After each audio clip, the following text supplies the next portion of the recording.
In this box right here, we got a bunch of parts for that old 1976 Chevy Love behind me.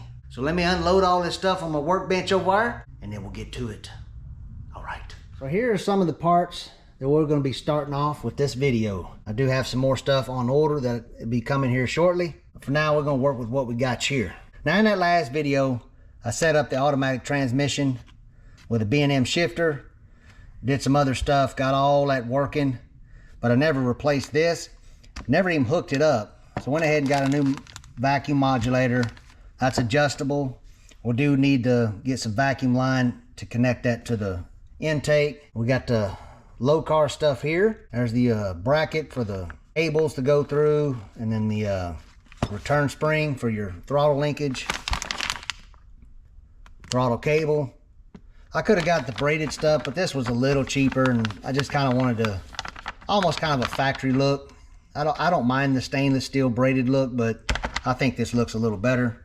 And here's a Kickdown cable. I do not have one currently hooked up, but I didn't drive the truck, so it doesn't really matter at this point. But I do want to have one hooked up when I do take it out for its first test drive. Right there is a Moroso battery box. I still need to get a battery for it, and I got to get some battery cables, so we'll probably install this another day. And then right here is a transmission pan from Summitracing.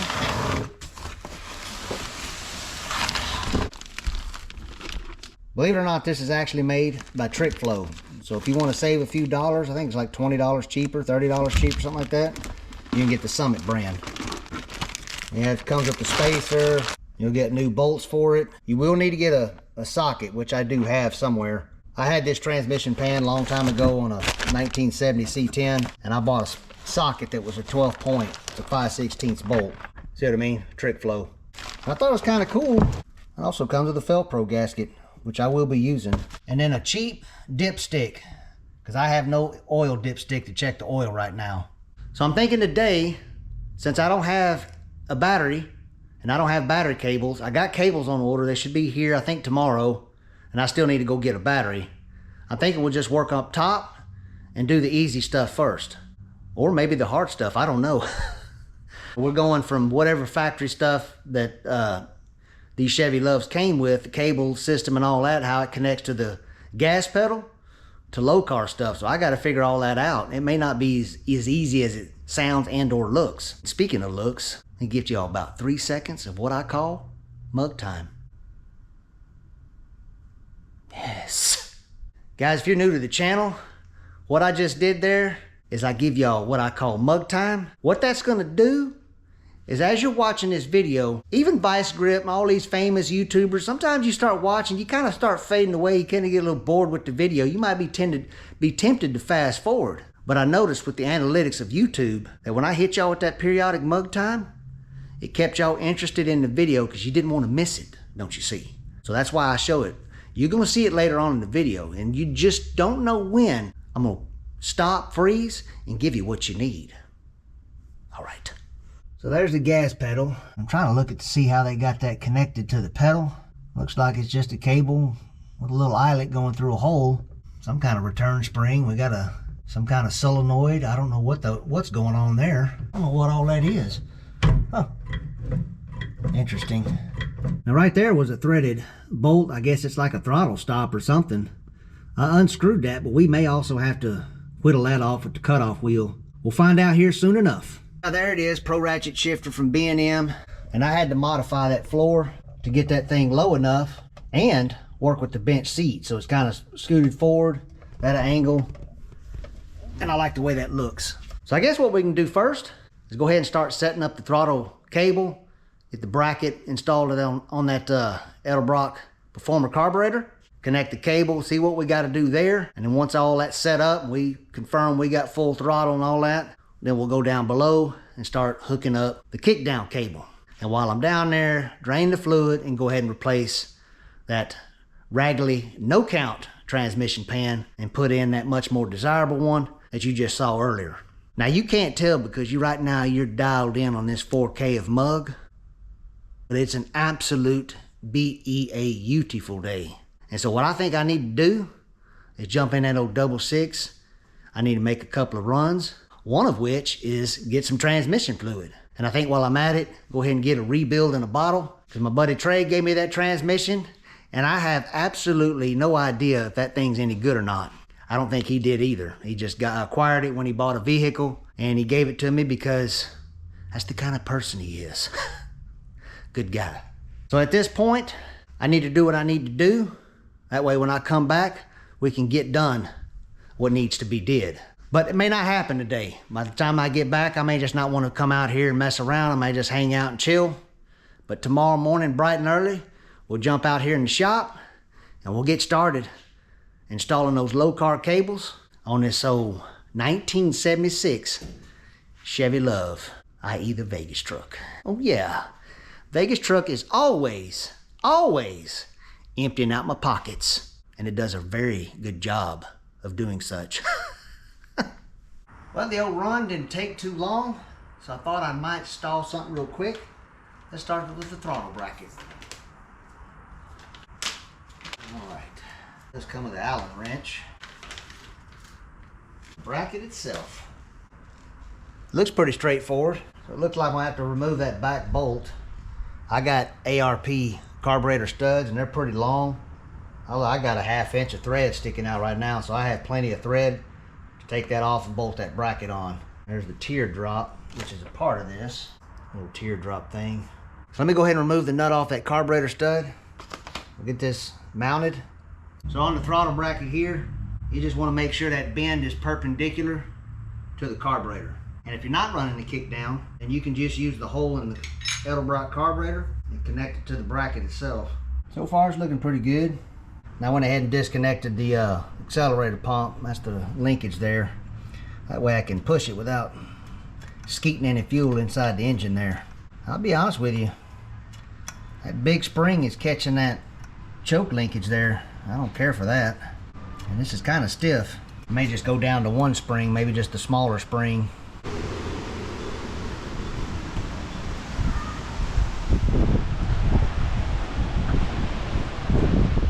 Dang, son.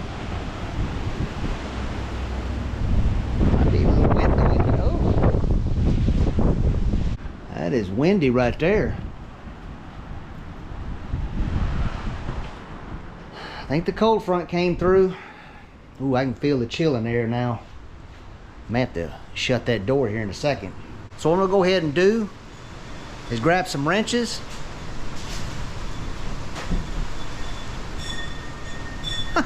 Man, that is some serious wind.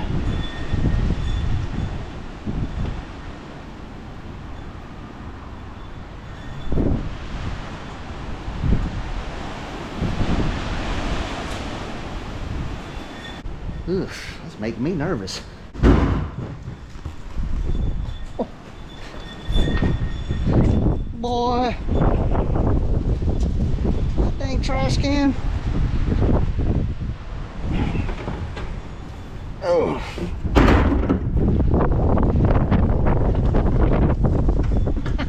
I'm losing both trash cans. Well, turn them sideways or something there.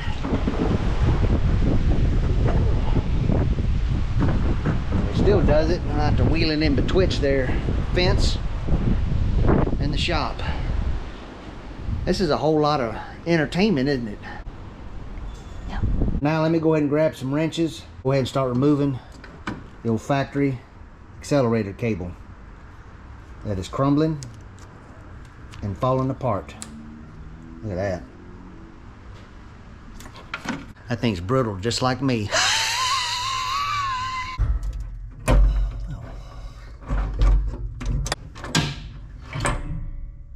That cable is very crusty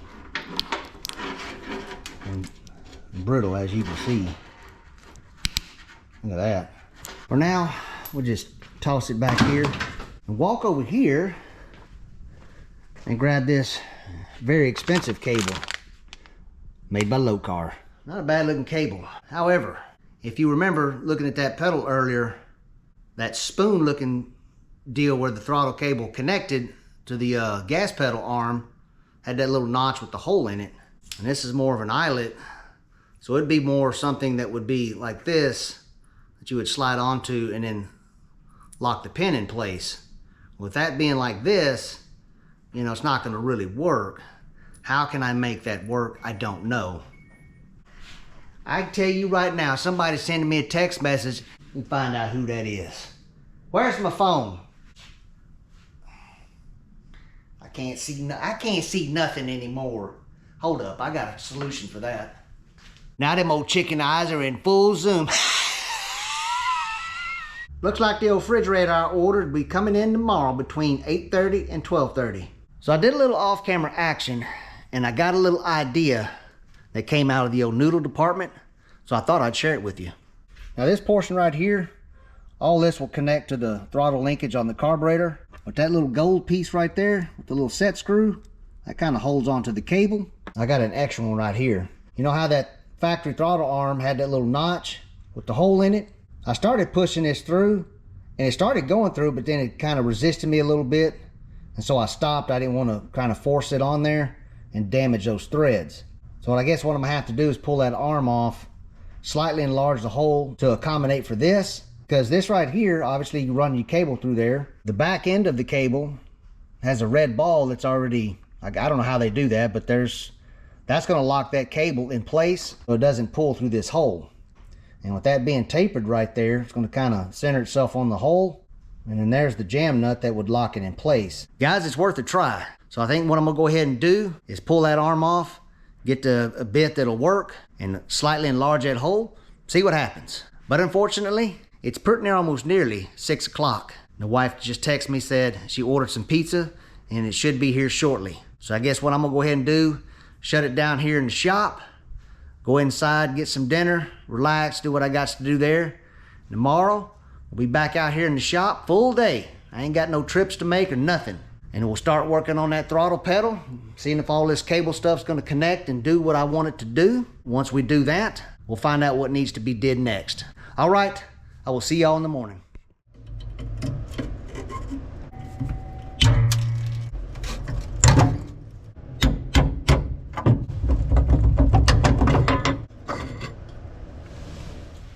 Good morning, everyone.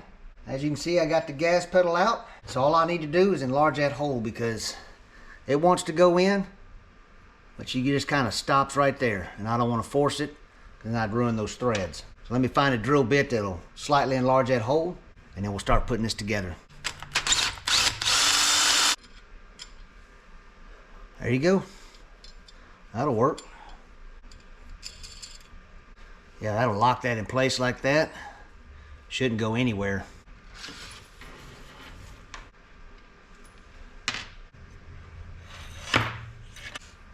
I think that'll work out all right. We can use that set screw to kind of hold it in place.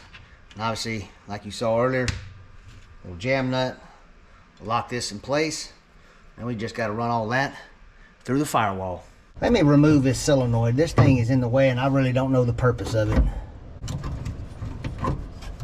Now that that's out the way, a little cleaner shot. Let me go ahead and get that cable. We'll start routing that through. Barely away from that. Those two threads almost touch, but yeah, I don't know, 1/8 of an inch gap. I think I'm gonna go ahead and connect this return spring back on here. That'll help hold the pedal in place. Get that set screw, lock that in place. Guys, the old refrigerator has arrived.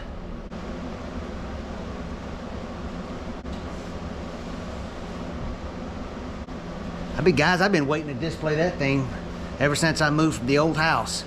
Let's take a little closer look at my new fridge. Oh yeah, guys, Frigidaire. Lowe's had a little President's Day sale. Believe it or not, tax, title, and license, discount, 550 bucks. And now I got my little diorama I built a few years ago displayed. I need to add something to it.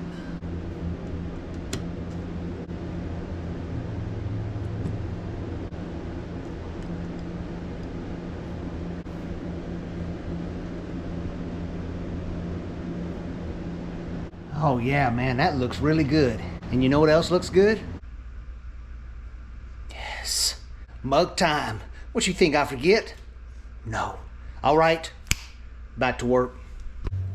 Got this throttle cable adapter here. This is like an adjuster. Adjust that how you need it. A little nut there as well. And here's the ferrule. Now, a cable like this, the vinyl style cable, the ferrule is removable. But if you got that braided stainless steel version, it is not removable. And then in the instructions, they tell you do not remove it. Thinking about like that maybe. Somewhere where my thumb is at. Cut it there with cutoff wheel. And I guess we can see if that's going to work.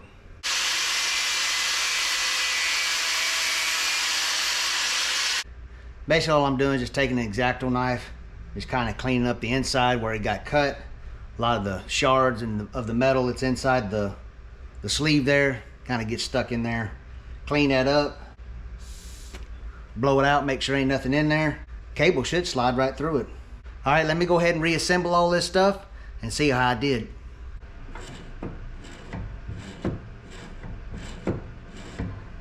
That feels nice and smooth.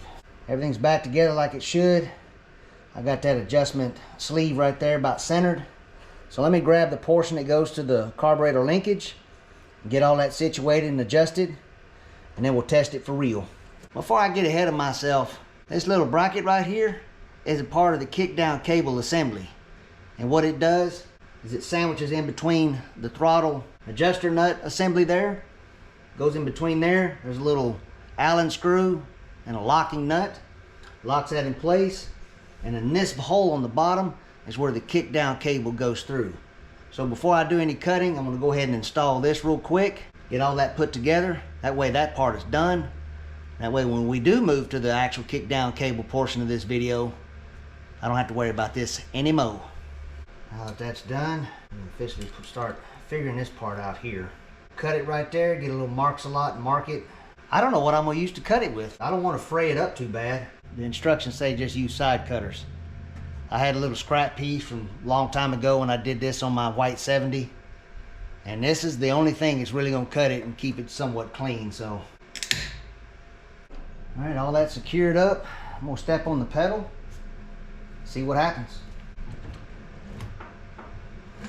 Oh yeah.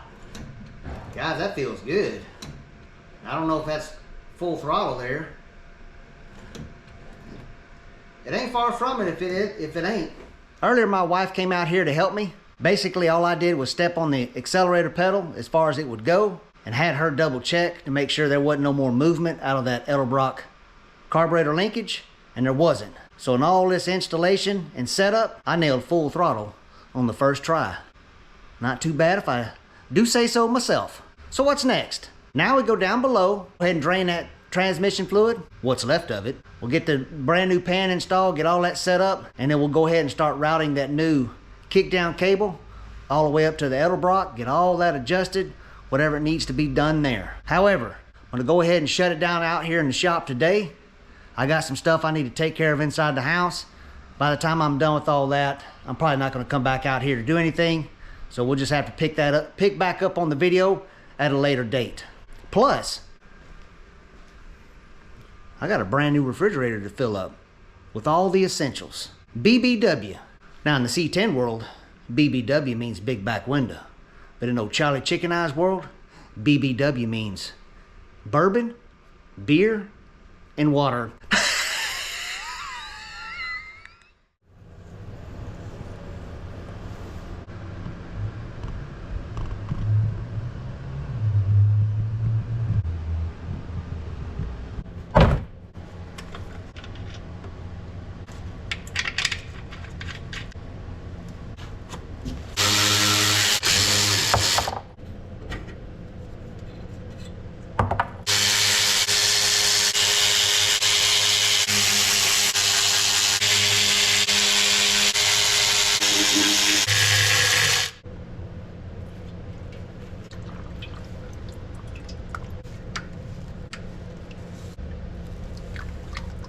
Good morning and welcome to another installment of the video.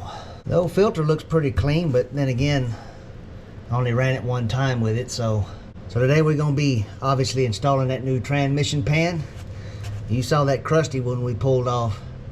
I will say this though, It's nice it does have a drain plug. Outside of that, it's absolute garbage. And then I'm gonna go ahead and go to the other side of the truck. The kickdown cable, that portion is still on the transmission, but there's no cable sticking out of it. I'm gonna remove that. And I guess we'll grab that new cable and get all that at least installed at the back of this transmission. Clean all this up and put in the new transmission pan. All right. Now I got the TH350. This has one groove. If you got a, I think a 700 R4, it'll have 2 grooves. Comes with an O-ring. You're gonna slide that O-ring over the deal like that. Seals that off. This right here goes over the cable. Make sure your tab is facing down. And the last thing they recommend you do is put a little silicone on the base of that tube right there to prevent any leakage. So I'm gonna go ahead and do that, and then we'll take it back to the truck and install it. Guys, do yourself a favor and don't use that Allen screw. Just get you a 1/4-20 hex head bolt and just run that in there. You can clear, your socket will clear and all that stuff. Why they give you an Allen bolt, I have no idea. It's more trouble than it's worth. Let me go ahead and wipe all that down real good. I'll grab that new transmission pan, start getting that thing installed. Well, I pretty almost nearly got ahead of myself. I still need to cut this thing down, get it set up on the carburetor, get all that adjusted. That way when I hit full throttle, that little eyelet yanks that little rod and does the kickdown thing it's supposed to do. Because we got a few more miscellaneous parts for that transmission cable to be hooked up. That's all the stuff that'll go to your carburetor and that bracket that I bought. And then once all that's hooked up, we'll get all that adjusted, cut down. We'll go ahead and hit full throttle, and we'll see if that rod linkage thing pulls and does what it's supposed to do accurately, making sure there ain't no slack or anything like that. But also in keeping with not over stretching it, you know what I mean? And then we'll finally get to put that thing on and officially retire that turd. All right, work to do. Then I'll go ahead and install this carburetor stud here. Also with the eyelet. Make sure the eyelet's on the inside of your linkage. Where do I want this at as far as getting it mounted? And then I'm gonna go ahead and mark it and either cut it right here, which I probably won't just because there's not a whole lot of room to work. So I'll probably have to end up pulling this whole assembly out, but that's no big deal. I'm glad I got it kind of bolted in, that way I can make my adjustments, because I know it's gonna be perfect when I put it all back together. So let me figure all that out, and we'll go from there. Housing modified, just took care of that off camera. Same rules applied, mark it, cut it, clean up the inside with like a X-Acto knife or whatever, and put it all back together. Slide this through like a so, and we'll snap that in place. And we'll slide this on. That's good there. We got to get this set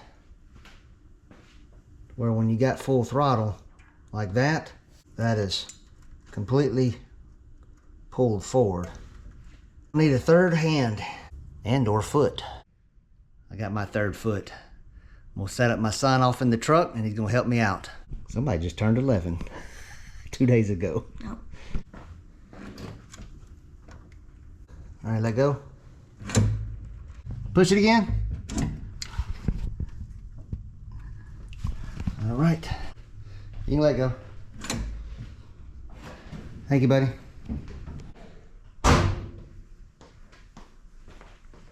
Oh no, here you go. All right, now that my son helped me out, got all that adjusted, well, the only thing we have to do is cut the excess. I'll do that later. Let's grab that nice, good looking pan and start getting that installed below. I've been waiting to see this thing for a long time on there. And speaking of seeing something that looks good, yes, what'd you think I forgot about mug time? No. All right, let's go down below. Yeah, don't get stupid with it. Just little hands, just little snug.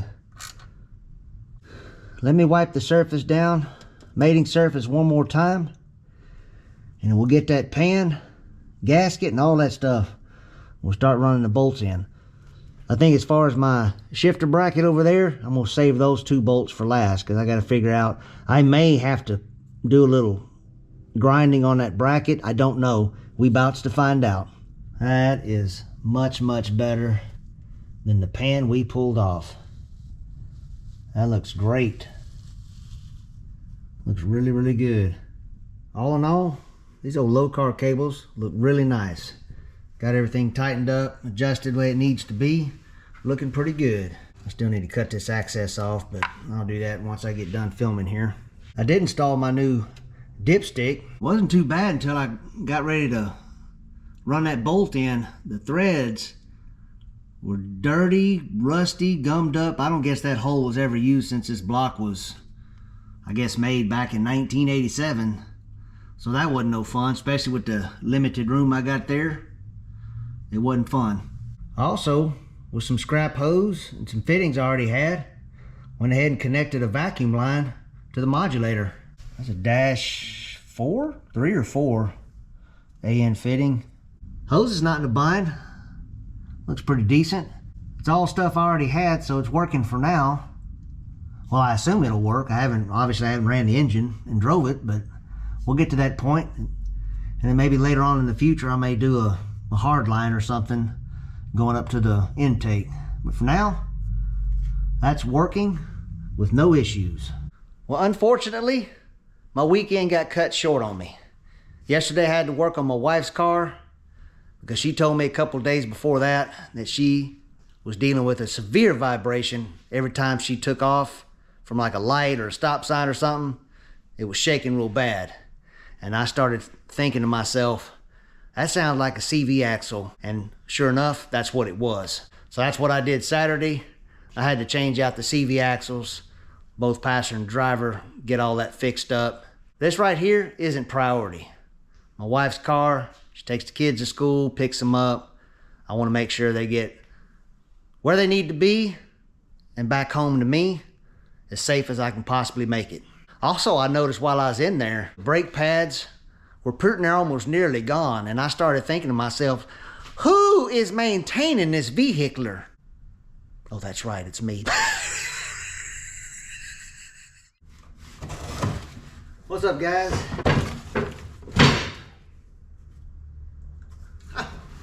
Believe it or not, it's been a couple of weeks since that last clip y'all just saw. Today, we're installing this battery box. I had some other stuff I had to take care of. Believe it or not, guys, the old house that I used to live in, you've been a subscriber for a while, you know what I'm talking about. It finally sold today. Today was closing day. So I took off work, me and my wife took care of that. Hopefully this afternoon, I'll have a little seed money off in the pocket. But for now, I got a battery box to install. Moroso hose, mounting hardware, a decal, 2 of them, and then the box itself. Right there, that's where that's going. Obviously I gotta clean this section up before we get this mounted. Let me get the instructions out for this, figure out how that mounts here, and then we'll start getting all this mounted up. Now this battery isn't mine, this is van stock for my job, but I wanted to use this for setup. I think I'm gonna be running a group 34 versus the 24, because the 34 is a little shorter, and I think that's gonna be better for clearance for the battery terminals to the lid. That won't be no issues there. Plus the cable, you gotta drill a hole through the box for it to come out, and that's pretty close to the edge. So I think the 34 will be better for doing that. There's one thing when you do mount this battery box, especially if you're doing a car, you need to have a vent. But with this bed being open to the environment, I don't know if a vent's really crucial, but you might still want the box vented itself just for whatever reason. So I think I'm gonna go ahead and still do the vent because it's got the grommet, it's got the plastic tube or the clear tube. I thought that long black thing was like a vacuum line kind of deal, and I thought that was the vent tube, but it's not. It's actually your kind of like a rope seal for your lid. So I need to go ahead and take all this out, mark the holes for the battery box mounting, drill those, They're 13/32. I got a unibit, and that's the bit I'm going to use. I got it taped off that way. When I get to drilling, sometimes I go, especially with those unibits, I will blow past the hole I need and go to the step past that. I went ahead and marked all that. That way I don't go past the tape, and I should have no issues, because these grommets are size specific, and I don't want to go past that, because you can't add the plastic once you drill it out. So let me go ahead and take my work battery back out for my van, and I'll probably either later this afternoon or tomorrow, I'm going to go to O'Reilly's and just get me a cheap Group 34 size battery with top post mounts, and then we'll get all that figured out. Probably mess with all that tomorrow, but for today, I'm gonna go ahead and drill the holes, get the box mounted, and then call it for the day. And then you'll see this mug bright and early tomorrow morning to do some more battery box install. All right, I got some work to do, so let me get to it. Looks good to me. I don't know if y'all can see in there, but I'm gonna assume y'all can.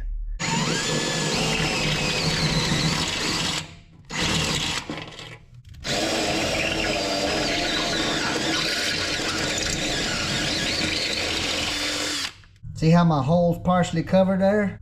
Well, you gotta account for that nut. Let me go ahead and stop what I'm doing here today. I need to go get a battery from O'Reilly's, the one that's gonna be in this truck permanently, and just not worry about this one, because maybe the bottom side of this battery, see those mounting lips there? I might be able to, if it has it on the new battery, I might just be able to kind of groove that out for the nut and then drop the battery in place. I think that's just all plastic. I don't think that's going to get into the case of the battery. I might do that instead of just drilling the hole in for the battery box. So let me go ahead and just shut her down for tonight. I'm gonna go run to O'Reilly's, jump in the old 66. It's a pretty nice day today, but tomorrow not so much. Get that battery. I'm just gonna get a cheap one, top post, Group 34, call it. Kind of a short but sweet but ugly day. But you know what's not ugly? Yes. All right. I'll catch y'all tomorrow. Oh yeah. Fits like a glove. Good morning, everyone. Or shall I say good afternoon? However, this morning, went to O'Reilly's and I got me a Group 34 battery. And I played it smart. I took the box, took the bracket hole down, even took the all thread with the studs, with the nuts on it. Test fitted a few batteries, but this is the one that's gonna work. No clearance issues, gonna work out just fine. And I got an idea. I think I'm gonna have the post towards the inside of the bed.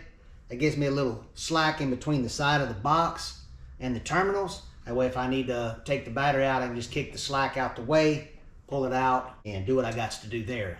With the post being close to me, it was really close to the side of the box. You'd have to, I didn't want to do that. Now that I got a battery, we can officially continue getting this battery box mounted, getting all that set up. So let me go ahead and take the box to the workbench. We'll get the 2 holes drilled on the side to whatever size it's supposed to be, I don't remember. And then we'll officially mount the box, put the battery back in permanently. All right. I'll meet y'all at the workstation.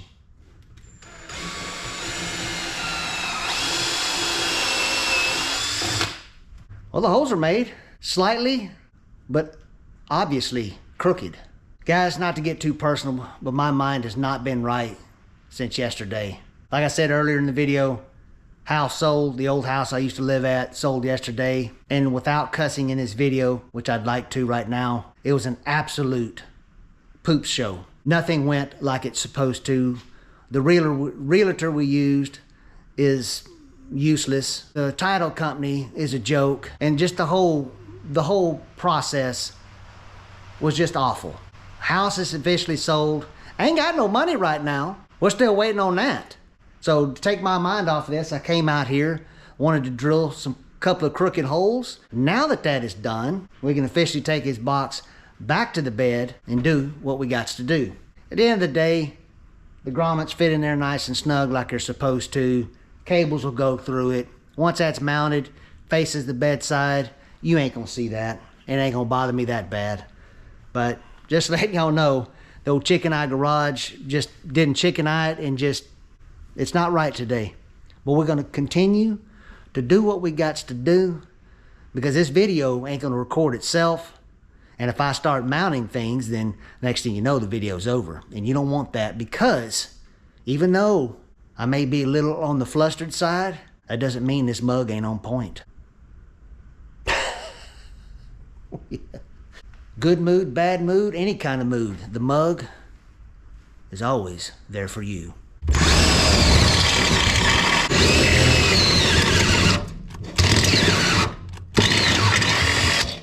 All right, holes drilled, grommets installed. Let's go ahead and set this back in and mount it in place. So I got the battery in place and the hardware is ran in. Now the top nuts are 12.7/16. And I have a 1/4" drive socket of that version, deep socket. But even all this stud right here, the threads, it's just too much. Socket won't go all the way down. So I think, since I'm gonna stick with the Group 34, I'm gonna trim, I don't know, 1/2 inch or so of thread. That way I can run my socket on there, but still have enough meat in case I happen to run a taller battery in the future. Now it's time to build some battery cables. So what I'm gonna go ahead and do is grab the black cable, and in this video, I'm just gonna build the black cable, show y'all how I do it, crimp it, shrink it, whatever we gotta do. And then I'm gonna part ways on the video, go ahead and do what I need to do to make the positive cable from the battery to the starter. Once that's all said and done, buttoned up, I'll show y'all how I routed it, probably show y'all the extra ground cables that I made, and then we'll move on to bigger and better things on this video. But for now, let me go ahead and grab that black cable and let's get to work. Now I'm up under the bed, got all the black cable mostly up top near the battery, but I got a little bit hanging down here, so I got to figure out where I want this to go. There's no factory threaded nut on the frame nearby this area, even on the inside. Thought about drilling a hole and trying to tap it. Don't like that idea as well. But then I saw that hole right there. So check this out. So that's where the cable's gonna go. I just drilled a 5/16 hole right there. And so I'm gonna route the cable over the frame and on the inside. That way I can run the bolt through there and just use a ratchet, socket, and then a wrench on the outside. And I can officially tighten that terminal up once I get the cable built. So that's where that's gonna go.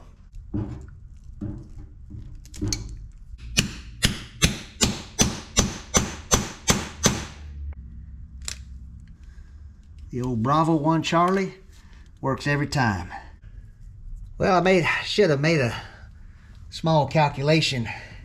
That elongated hole on this side, 5/16, that requires a 1/2 inch socket. Won't fit through there. But keep on going with this. I don't feel like grinding on that right now. We'll just use some 1/4 hardware. That'll do the same thing I need it to do. There you go. Where is my oh, there it is. Oh yeah. Right now we just in filming and installation purpose.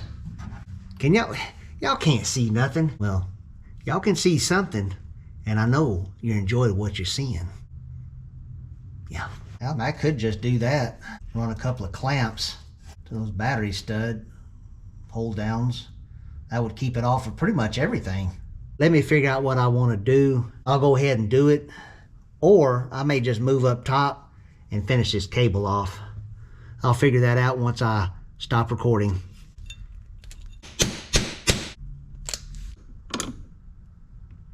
Looks pretty dang good. All in a day's work. Oh yeah, that's gonna go down real good. Look at that. If you've never heard of Live Oak beer, Hefeweizen, this stuff's made in Austin, Texas. And it's my absolute favorite beer. It's hard to find here where I'm at in the Dallas-Fort Worth Metroplex, but there is one area that carries it, and when they have it, I buy it all.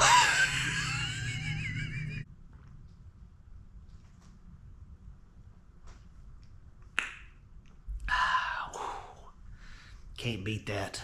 So tomorrow, it's gonna be, I'm just gonna get after it out here. We pretty much got the negative cable done. I'll do the final clamping and all that stuff once everything is done. Unfortunately, tomorrow is spring forward, so I'll lose an hour. I'm already gonna be an hour behind and I ain't even done nothing tomorrow. I wish Texas would get rid of the daylight savings forward and backwards, and I don't know, yeah. At any rate, the truck, I'm gonna get that power, of that positive cable rather, routed, clamped, cabled, terminaled, all that done. Finish up all the extra grounds I'm gonna do. Once all that's said and done, I'll show you how I did it all, and then we'll pick back up on the video and finish her off. There's a couple other things I want to do before we end the video. You'll find out here shortly. But for now, I'm gonna go ahead and shut the shop down, shut the mug down, but not before I take another pull with the old Hefeweizen made by Live Oak. Yeah. Man, good stuff. All right. I'll catch y'all whenever I see y'all. Yeah. And this stuff must be kicking in already. Alright.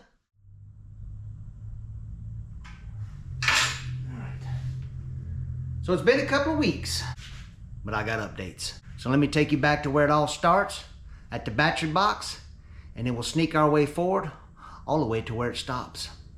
Alright. My biggest complaint is the rope seal. They need a better way of having that being secured in there. Basically, they want you to spray glue or some kind of adhesive. And I use some 3M spray adhesive, which is really good stuff, but you know, it's just not a very well thought out design. They should have had something a little bit better than what they came up with. But other than that, I do like the box. Now, one thing I have not done, kind of, sort of not, is install a vent. Like I stated earlier, most of this instructions are for mounting it in a trunk.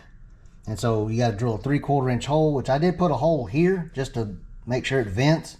But you drill that 3/4 inch hole, it comes with a grommet, and then you route that plastic tube or clear, it's a rubber tube, nylon tube or something, and you just route that through the floor of the trunk. But I may do that because of the rain situation, but I don't know. This may not leak, get water in there. Which leads me to another thing. Should I maybe drill some drain holes just in case this thing somehow accumulates water? I don't know. We'll have to see if I ever leave this truck outside and it's in the rain. Then I'll know for sure if that box is gonna let any water sneak in. It even could happen from the bottom because I didn't put any grommets to seal it off. But now that you've seen the box and you've seen this, let's go down below and show you how I finished routing it off. Cables going through the bed floor there, clamped them to the all thread mounts, got the negative grounded there, did a little cleanup on that rust. I started using some of that plastic conduit on the positive cable because I routed it over the frame like that. It's going through that cab mount because it's got 2 large holes through it. Kind of secured it to the factory frame harness as well. Same thing there, some plastic conduit. Not a huge fan of that stuff, but for now, for what it's doing, it'll work out. And then there it is going to the starter. I also added a ground strap. One end goes to the frame right there. The other end of it is to a threaded nutsert that was already on the firewall, so that worked out great. Got a fresh cable from the starter all the way to the alternator. And I added one more negative cable from the cylinder head, and there was a threaded hole right there, and I just screwed it in right there. Just had to use a large washer to seal off that hole. Works out pretty good. Everything's got good voltage and ground, so I think it's all right. Now there's one more thing I need to show y'all. That's inside the cab. I'll get to that here in a minute. But let's go back down below and show you what I discovered. And it's quite unusual, if you ask me.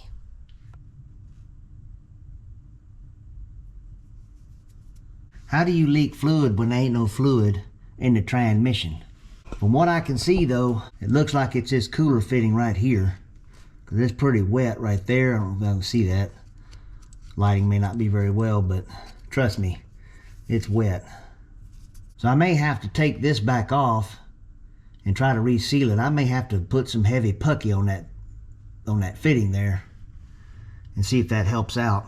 Yeah, the other day I had a nice little puddle right here of ATF fluid, and I started asking myself, how do you have ATF leaking at your transmission when you ain't got no fluid off in it? I don't know, but let me see if I can't seal that fitting off a little bit better before I sneak the ATF in it. I'm gonna address that off camera. Once it's all said and done, then we'll know if it's gonna leak or not. All right, let's go back up top and show you the last thing I've done. Oh yeah, we got an ignition switch now. Watch this. Oh.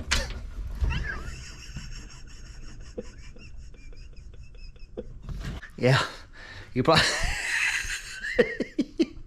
I need to, let me connect the negative cable and then you can watch the gauge. Oh yeah, get you some. Let me tell you guys right now, if you're new to this channel, we got a saying in this shop, and it goes like this right here. The difference between a regular idiot and me is that I'm a finely tuned idiot. Now let's try this again. Look at that. Watch this. Now we got a key switch. No more bump stick out there trying to get all that to work. Gas pedal, key switch. Now I can see my gauge and all that stuff works. Watch the battery charge and all that. It's gonna be nice. So let me go ahead and try to address that ATF leak with that cooler fitting, get that figured out. And I'll go ahead and set the front back down. We'll have to lift the back up. That way we can do some testing. And then we'll fill this thing up with fluid, make sure it's topped off and full, and then we can start running it through the gears. Now that everything's connected correctly, not like in the last video, I didn't have no modulator hooked up, didn't have no kickdown cable either. Probably won't be able to activate that though, just because we're gonna be on jack stands, and I ain't bouts to hit wide open throttle on that. Let me go ahead and take care of all that down there, and then next time you see this mug, we'll be firing this truck up more than likely and testing it out one more time. All right.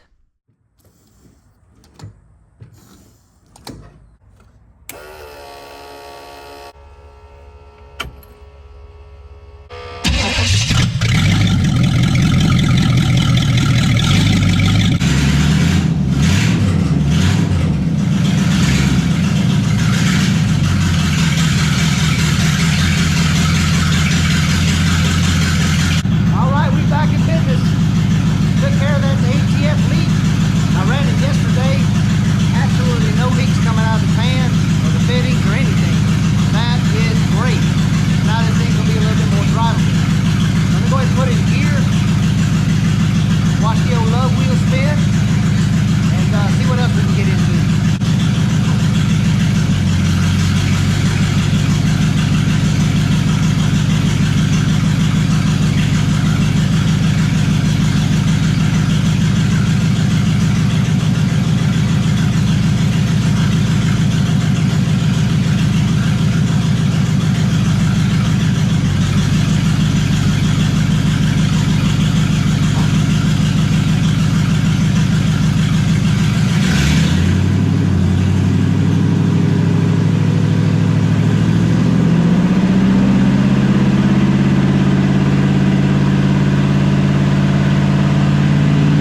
get some stop pedal. We got the go pedal working now.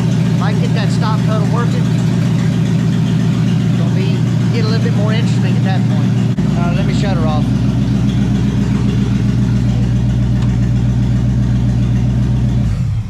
Guys, we are almost nearly ready to put this on the ground and drive it. It's getting very, very close. We got the go pedal working. Now we need that stop pedal working. Master cylinder, a couple of wheel cylinders, rebuild kit for the calipers. And I thought I ordered 2 hoses, but I only got one of the brake hoses. So I need to see if I still got one coming or if I just only ordered one. Yeah, that's the next video there, brakes. But you know what? Sometimes old Charlie likes to live on the dangerous side. So let me shut this camera down real quick, set up something that I've been thinking about doing to end this video, and then we'll end it with a little bit of, well, you'll see.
Like I always say, until then, thanks for watching.